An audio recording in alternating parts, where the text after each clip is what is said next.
ಕಾಲಘಟ್ಟ. ಈ ಘಟನೆ ಸುಮಾರು ಕ್ರಿಸ್ತಶಕ 9ನೇ ಶತಮಾನದಲ್ಲಿ ಚೋಳರ ಆಳ್ವಿಕೆಯ ಕಾಲದಲ್ಲಿ ನಡೆದಿದೆ ಎಂದು ಜಾನಪದ ತಜ್ಞರು ಅಂದಾಜಿಸುತ್ತಾರೆ.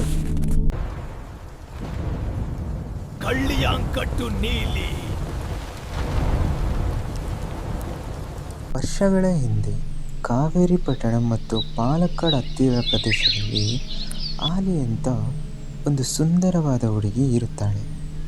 ಅವಳು ದೇವದಾಸಿ ಕುಲದವಳಾಗಿದ್ದರೂ ಬಹಳ ಸಾತ್ವಿಕ ಗುಣದವಳಾಗಿದ್ದಳು. ಅವಳಿಗೆ ಅಪಾರ ಸಂಪತ್ತಿತ್ತು. ಆದರೆ ಅದೇ ಊರಿನಲ್ಲಿ ದೇವಸ್ಥಾನದ ಪೂಜಾರಿಯ ಮಗನಾದ ನಂಬಿ ಎನ್ನುವನೊಬ್ಬ ಇರುತ್ತಾನೆ. ಅವನು ಅವಳ ಸೌಂದರ್ಯ ಮತ್ತು ಸಂಪತ್ತಿಗೆ ಮರಳಾಗಿದ್ದಾನೆ.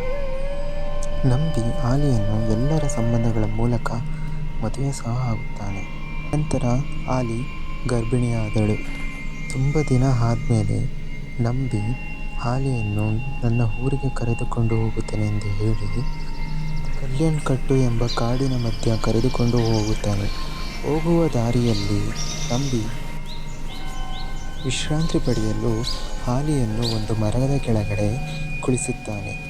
ನಂತರ ಮಲಗಿರುವ ಆಲಿಯನ್ನು ನೋಡಿ ಅವಳ ಆಭರಣದ ಮೇಲೆ ಆಸೆ ಆದ ನಂಬಿಗೆ ಅವಳನ್ನು ಕಲ್ಲು ತೆಗೆದುಕೊಂಡು ತನ್ನ ಹೆಂಡತಿ ಎಂದು ನೋಡದೆ ಕಲ್ಲಿನಲ್ಲಿ ಹೊಡೆದು ಸಾಯಿಸುತ್ತಾನೆ. ಅವಳನ್ನು ಸಾಯಿಸಿ ನಂಬಿ ಆಭರಣದೊಂದು ಹೋಗುವಾಗ ಆಲಿಯ ಅಣ್ಣನಾದ ನೀಲನ್ ಅದನ್ನು ನೋಡಿ ನಂಬಿಯನ್ನು ತಡೆಯಲು ಹೋಗುತ್ತಾನೆ. ಆದರೆ ಅವರಿಬ್ಬರು ಹೊಡೆದಾಡಿ ನಂಬಿ ನೀಲನನ್ನು ಸಾಯಿಸಿ ಆಭರಣದೊಂದಿಗೆ ಕಾಡನ್ನು ಬಿಟ್ಟು ಓಡಿ ಹೋಗುತ್ತಾನೆ.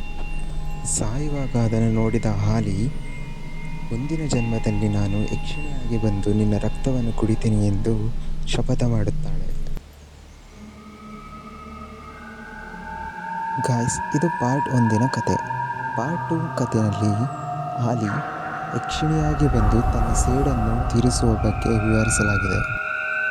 ಗಾಯ್ಸ್, ಹಾಗೆ ಈ ಚಾನಲನ್ನು ಸಬ್ಸ್ಕ್ರೈಬ್ ಮಾಡಿ ಮತ್ತು ವಿಡಿಯೋನ ಶೇರ್ ಮಾಡಿ ಮತ್ತು ಮುಂದಿನ ಅಪ್ಡೇಟ್ಗಾಗಿ ಬೆಲ್ ಐಕಾನ್ ಬಟನ್ನು ಕ್ಲಿಕ್ ಮಾಡಿ.